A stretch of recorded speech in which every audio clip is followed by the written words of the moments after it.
Neste programa da CNTM, vamos tratar dos mais diversos temas que envolvem a estrutura e os detalhes do sindicalismo. Você sabe o que é um sindicato? Você sabe como surge um sindicato? E a sua função social e econômica para o país e a sociedade? Como iniciou o movimento sindical brasileiro? Por onde passou esta história tão rica e quem foram os seus principais personagens? Ser um dirigente sindical não é tarefa fácil. Há que se ter liderança, determinação e muitos conhecimentos básicos para administrar um sindicato com eficiência e honestidade. As assembleias, a mobilização da categoria, as finanças, as campanhas de sindicalização e as negociações coletivas. Tudo isso faz parte do mundo do sindicalismo. E é sobre cada um destes pontos que nós vamos conversar neste programa.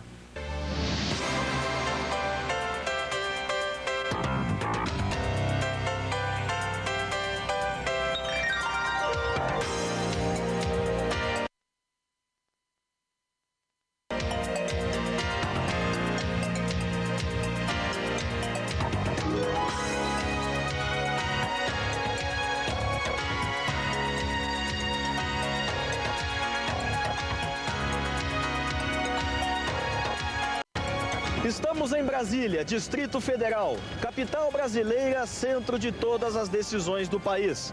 Aqui estão concentradas todas as principais entidades de representação de classe a nível nacional. Elas, através de seus dirigentes, representam centenas e milhares de pessoas. Junto ao Congresso Nacional, ao Planalto, aos ministérios, aos órgãos públicos, estas entidades buscam a manutenção da ordem e da justiça para os seus representados. Esta é a CNTM, a Confederação Nacional dos Trabalhadores Metalúrgicos. Ela está aqui em Brasília e é uma das mais importantes entidades sindicais do Brasil, porque congrega dentro de si 8 federações, 165 sindicatos com representação de mais de 1.200.000 trabalhadores metalúrgicos, o que corresponde a aproximadamente 2/3 de toda a categoria metalúrgica brasileira. Pois bem, a CNTM, preocupada sempre com o bom andamento da vida sindical e com a formação de quadros no movimento sindical, vai mostrar neste programa tudo o que um dirigente sindical deve saber sobre o sindicalismo. É uma visão básica que desencadeará um processo e um caminho para o debate acerca deste assunto tão importante para a organização dos trabalhadores.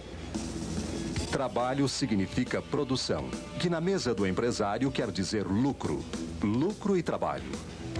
Como se obter esta correlação de forças a ponto de não haver distorções? Há quem logo conclua que o melhor caminho é o entendimento entre as partes. E quando a conversa não resolve? E quando há radicalizações, o que se faz? É exatamente neste ponto que entra a figura do sindicato. O sindicato sintetiza a vontade de uma categoria em lutar pelos seus direitos e evitar sempre a exploração desumana do trabalho pelo capital. Uma entidade sindical é parte integrante de uma grande máquina chamada democracia. E por isso, ela deve estar perfeitamente integrada como uma engrenagem. Regras, leis, direitos e deveres são requisitos fundamentais num sindicato. Estamos falando do Estatuto Social de uma entidade sindical. Célia Teixeira, qual é a importância de um Estatuto Social para uma entidade sindical? O Estatuto Social de uma entidade sindical é como a espinha dorsal, é como a Constituição Federal que ordena o país. Como profissional do direito trabalhista, que destaque você faria para a redação de um Estatuto Social? Com o advento da Constituição Federal, onde o Estado não pode mais intervir na entidade sindical, continua valendo a CLT porque ela não foi derrogada, mas você vai ter que ajustar as disposições constitucionais ao texto da lei consolidada, sob pena de você fazer um estatuto que não vai atender as necessidades nem dos associados e nem da categoria. Nós estamos falando de estatuto sindical, de organização, de administração de sindicatos. Você é um homem experiente nesse campo. Como um dirigente sindical deve proceder e deve tomar cuidados na administração de um sindicato? A entidade sindical é uma entidade que tem receita e despesas. E é importante, então, num país capitalista, ter muito cuidado com as finanças do sindicato. Não se pode gastar mais do que recebe. Tem que se ter uma receita, essa receita ser bem distribuída por departamentos, senão o sindicato passa aí a dever, né, gastando mais do que recebe. Então é importante o sindicato saber aonde que tem que gastar, o que tem que gastar e, acima de tudo, reivindicar em benefício dos trabalhadores. Mas e o início disso tudo, desta ideia de representação e organização trabalhista? Onde começou pelo mundo e aqui no Brasil especialmente? É considerado o mais antigo sindicalismo do mundo, encontrado já em 1720, com uniões de trabalhadores em Londres, na Inglaterra, visando reivindicações salariais e de limitação de jornada diária de trabalho. Muitas lutas foram travadas, ilustradas por mortes de centenas de trabalhadores, até chegarmos no estágio atual. No Brasil, a origem da classe operária remonta aos últimos anos do século XIX. E as primeiras formas de organização foram as sociedades de socorro e auxílio mútuo, que ajudavam materialmente os operários nos momentos difíceis, como em greves e em épocas de dificuldades financeiras. A estas associações mutualistas sucederam as uniões operárias, que, por sua vez, com o advento da indústria, passaram a se organizar por ramos de atividade, dando origem aos sindicatos. Nos idos de 1858, acontece a primeira greve no Brasil, quando os tipógrafos do Rio de Janeiro rebelaram-se contra as injustiças patronais. De lá para cá, muitos avanços foram conquistados a custo de muito sacrifício para os trabalhadores. Joaquim dos Santos Andrade. Quem dentro do movimento sindical brasileiro não conhece esse nome? O Joaquinzão. Joaquinzão, conta pra gente um pouquinho dessas últimas décadas de lutas e conquistas do movimento sindical brasileiro. Nós poderíamos dividir a vida do sindicalismo brasileiro em duas etapas. Antes de 64 e após 64. A partir de 45, com o término da Segunda Grande Guerra Mundial, o Brasil passou a se industrializar por força das circunstâncias. E note-se que houve conquistas históricas naquela época, e nós poderíamos citar como primeiro exemplo o próprio 13º salário, que foi conquistado exatamente nessa época, depois de uma greve muito intensa, principalmente em São Paulo. Mas havia também lutas pela preservação da democracia brasileira, que estava ameaçada e ficou mais ameaçada ainda depois com a própria renúncia de Jânio Quadros e a instituição de um parlamentarismo caboclo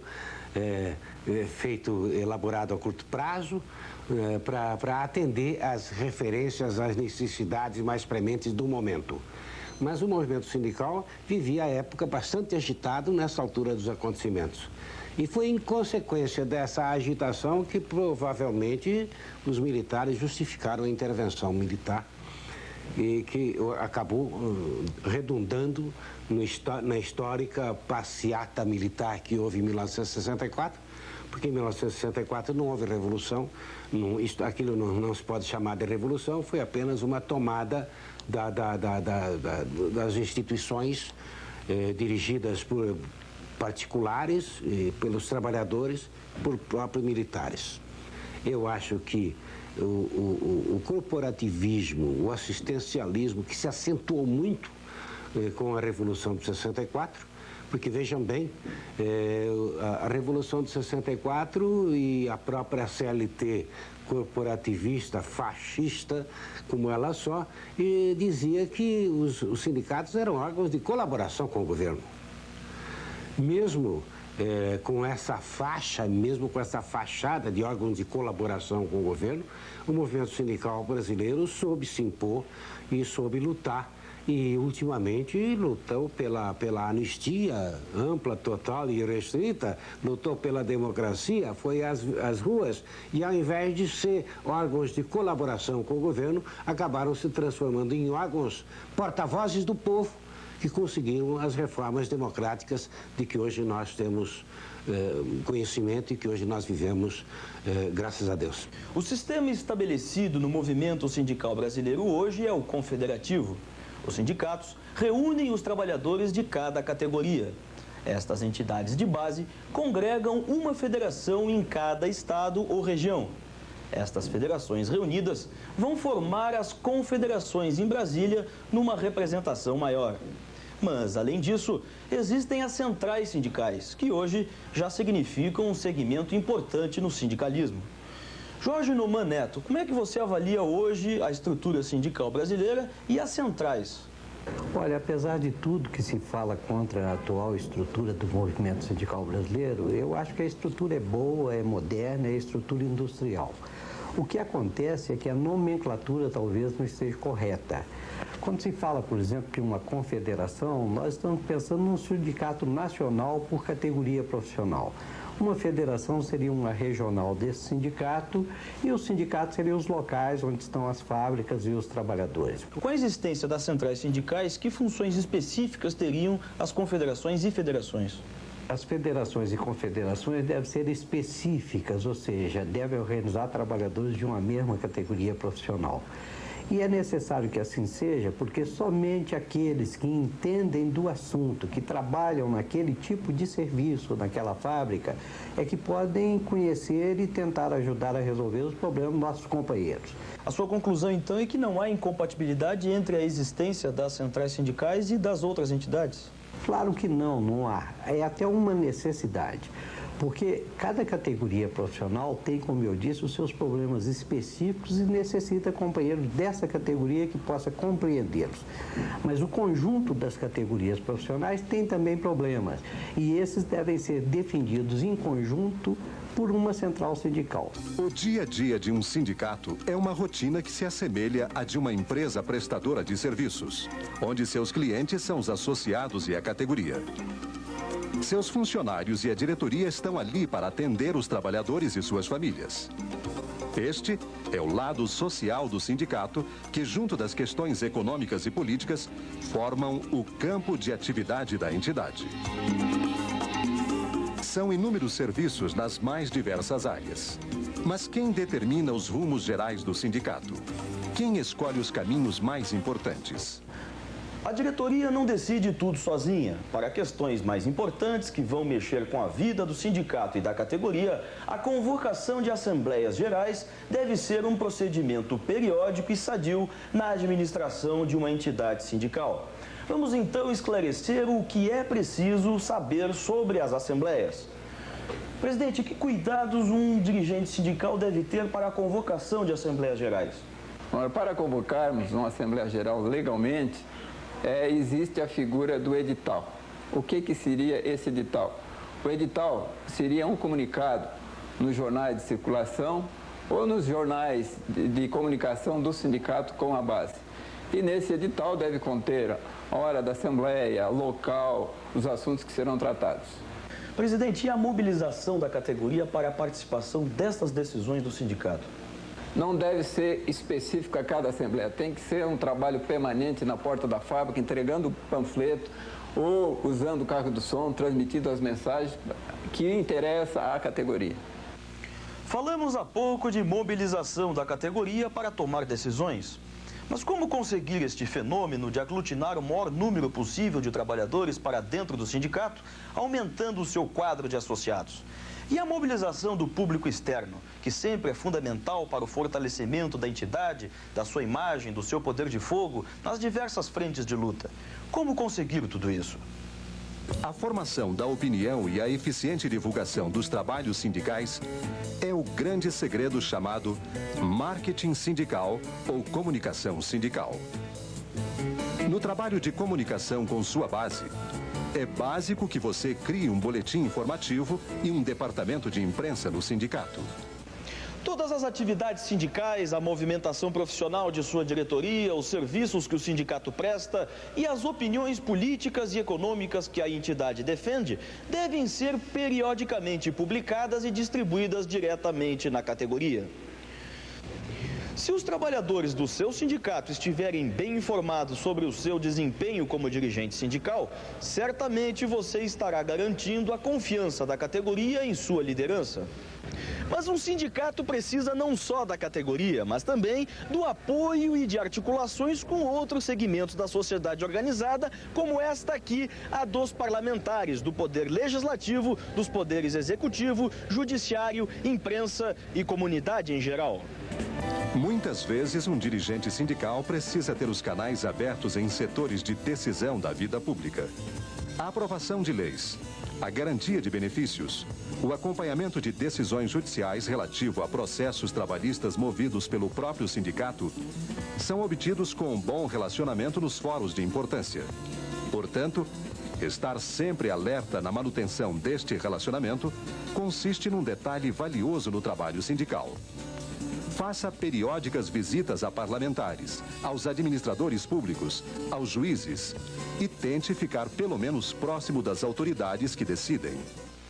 Já se disse que a imprensa é o quarto poder, e isso não deixa de ser uma verdade. Quem não gostaria que a sua atividade sindical fosse o principal comentário entre os profissionais que trabalham aqui? Então preste atenção para algumas dicas que poderão abrir os caminhos do seu sindicato para a cobertura da chamada grande imprensa. Se a sua entidade tiver condições, o primeiro passo é a contratação de um jornalista ou assessor de comunicação. Este profissional certamente saberá lidar no dia a dia com os seus colegas de jornal, rádio ou televisão. Quando você tiver um assunto palpitante no sindicato, faça uma avaliação com a diretoria ou seu assessor e verifique se o tema vale a convocação de uma entrevista coletiva. Se for o caso, não hesite, chame toda a imprensa. No entanto, se o seu assunto não for de grande relevância, muito cuidado. Se você convocar jornalistas para falar de alguma coisa pouco importante, com toda certeza estará se queimando, fechando portas para um bom relacionamento com os veículos de comunicação. Mas se o seu assunto não for importante, não se preocupe. Faça pequenas notas, pequenos textos de notícia e mande para a redação. Mandar a release com o nome do editor, do repórter e da editoria sempre são detalhes que irão valorizar o profissional, proporcionando um vínculo mais afetivo e simpático. No entanto, cuide para não exagerar. Se você for muito insistente e marcar demais a sua presença, isso pode caracterizar a figura do chato. Fuja deste rótulo. Em datas festivas, em dias especiais que serão bem escolhidos por você e sua diretoria, poderão também ocorrer visitas aos jornalistas no seu próprio local de trabalho, levando um cumprimento, uma saudação, uma opinião oportuna. Neste ponto, mais uma vez, tome cuidado para não bancar o chato. Quando um líder sindical, um político, uma autoridade qualquer torna-se fonte de informação de um jornalista ou veículo de comunicação, certamente esta pessoa conquistou pontos no seu trabalho de comunicação e marketing político. Luiz Gutenberg, como um dos jornalistas mais importantes da nossa imprensa, pode nos contar com a sua experiência de que forma um líder sindical deverá proceder para tornar-se uma fonte jornalística de peso na sua comunidade. Gutenberg, que segredo é esse, Gutenberg? Bom, o líder sindical, o líder político, quem quer que seja que tenha necessidade de comunicação, no momento em que ele estabelece com os veículos, estabelece com os comunicadores uma relação de confiança, ele consegue, mais do que outra pessoa, colocar no ar, nos jornais, no rádio, onde quer que se faça jornalismo, as suas ideias, as suas informações. Isso é muito importante. Eu acho que o líder sindical precisa exatamente ser desinibido. Ele precisa saber operar, conversar, não tentar usar os jornais ou a televisão, mas prestar um serviço recíproco. Porque o jornal, o jornalista, ele quer informação. Não vá para o jornal nunca tentar levar proselitismo. Ou se fizer proselitismo, faça por trás ou muito bem coberto pela informação. Diga, vamos fazer uma greve no dia tal por tal razão. E não vai tentar aliciar o jornal. Olha, vamos fazer uma greve, nos ajude. Não, não interessa ao jornal ajudar a greve. Interessa ao jornal um fato. De preferência, que essa greve tenha uma justificativa, uma história, um bojo qualquer, uma substância, uma denúncia, uma história humana, qualquer coisa desse gênero. Portanto, o jornalista, o comunicador em geral, ele não é um bicho de 7 cabeças, ele não é um bicho papão. Ele é um interlocutor de quem tem notícias para dar. Até aqui já falamos de assuntos importantes dentro de uma entidade sindical. Conceito de sindicato, estrutura sindical, sua história, a convocação de assembleias, a comunicação e a mobilização sindical. Todos são temas de destaque. Mas e as finanças do sindicato? Este é um ponto que deve exigir muito cuidado de um dirigente sindical. Uma falha grave neste setor poderá derrubá-lo do cargo, estragar a sua trajetória como liderança e prejudicar toda a categoria. Amazonas, que procedimentos um líder sindical deve tomar, deve cumprir neste setor financeiro? O setor financeiro da entidade sindical é o departamento mais importante que tem, porque sem ele nenhum outro anda. A entidade sindical, ela arrecada contribuições de seus trabalhadores, integrantes da sua categoria, que é a contribuição sindical. E depois ela busca, dentro do quadro de trabalhadores, associar esses trabalhadores, que em consequência disso vão pagar mensalidades sindicais. E depois ela pode ter outras fontes de renda, como aluguéis, ou uma gráfica, ou qualquer uma outra fonte de renda que seja estudada, analisada e levada à aprovação da Assembleia Geral.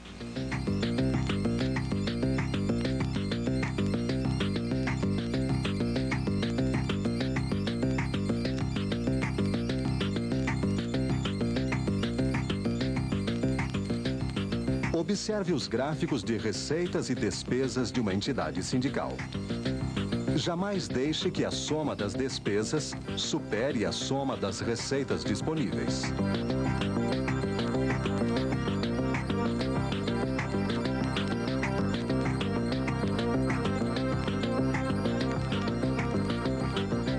Em muitas entidades sindicais são prestados inúmeros serviços, além daqueles que são obrigação principal, na representação dos trabalhadores e na defesa dos seus interesses e direitos. Atendimento médico, odontológico, geriátrico, ginecológico, convênios no comércio, promoções sociais e esportivas.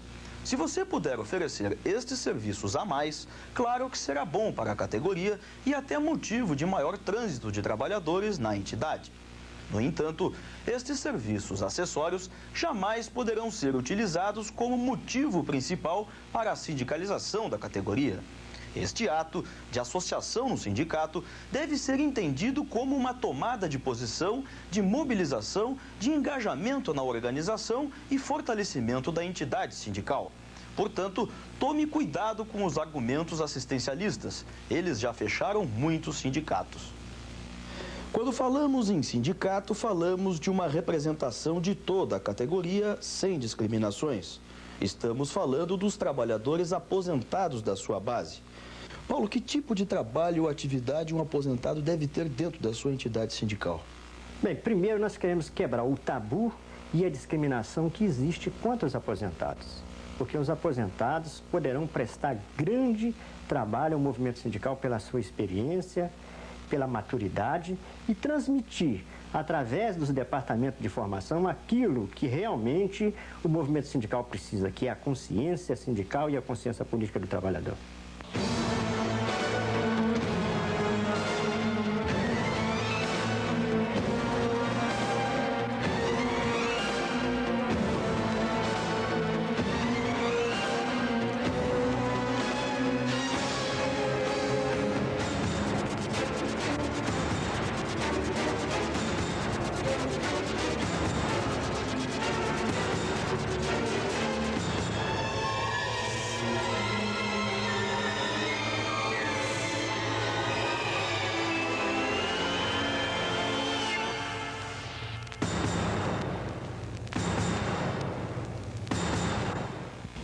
Entramos no campo do patrão e talvez no campo mais importante de todos que nós já mencionamos até aqui, a negociação coletiva. Como se faz? Como proceder? As complicações e os impasses desta verdadeira guerra que acontece todos os anos. Valdomiro Osso, vamos começar pela definição. O que é uma negociação coletiva? A negociação coletiva é uma discussão que envolve empregados e empregadores, normalmente as suas entidades sindicais, a fim de tratar de melhores condições de salários desses trabalhadores e também condições de vida, condições de ambiente de trabalho dentro de suas fábricas. Não é muito comum se praticar as convenções coletivas aqui no Brasil, porque aqui se parte muito para os dissídios coletivos. E se parte para os dissídios coletivos, principalmente por exigência dos empregadores, que gostam sempre de ter o respaldo do judiciário nas negociações que são estabuladas. No processo de negociação, há prazos a serem cumpridos. Que destaques você faria nesse setor? Cada sindicato, cada entidade sindical tem uma data base pré-fixada. E se tem que iniciar essas negociações e ajuizar o dissídio coletivo, normalmente até o último dia antes da data base, sob a pena de perder essa data base e, consequentemente, ter que iniciar com uma outra data e perder, durante esse tempo, uma grande parte das negociações. Orso, pela sua experiência no assunto, que tipo de observações você faria na escolha dos argumentos numa negociação com o patrão? Bem, esta é uma parte muito importante.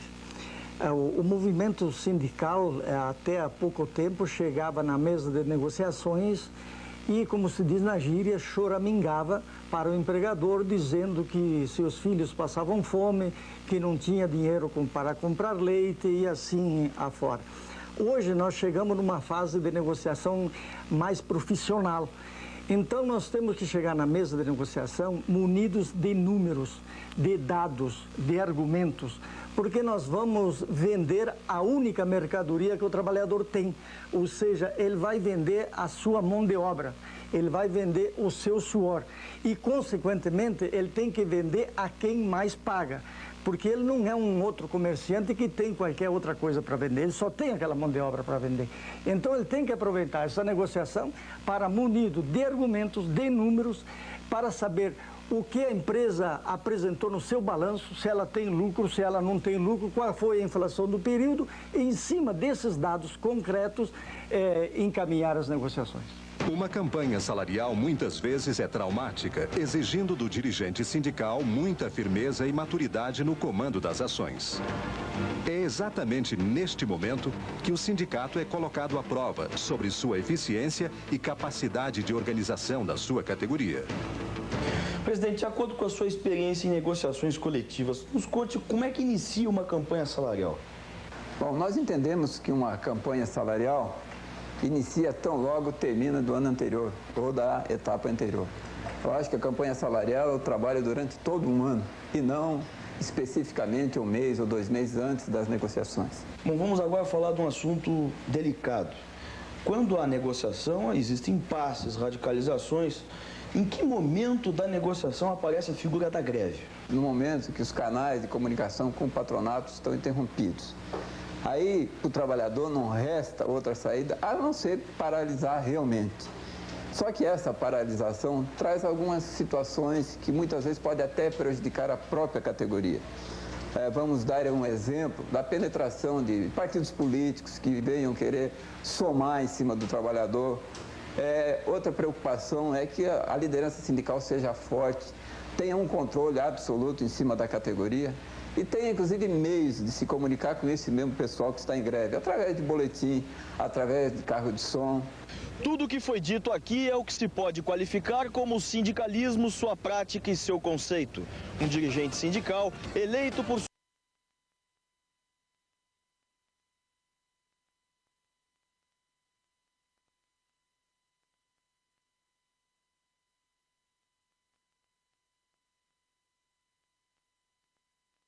suas bases para ser o seu porta-voz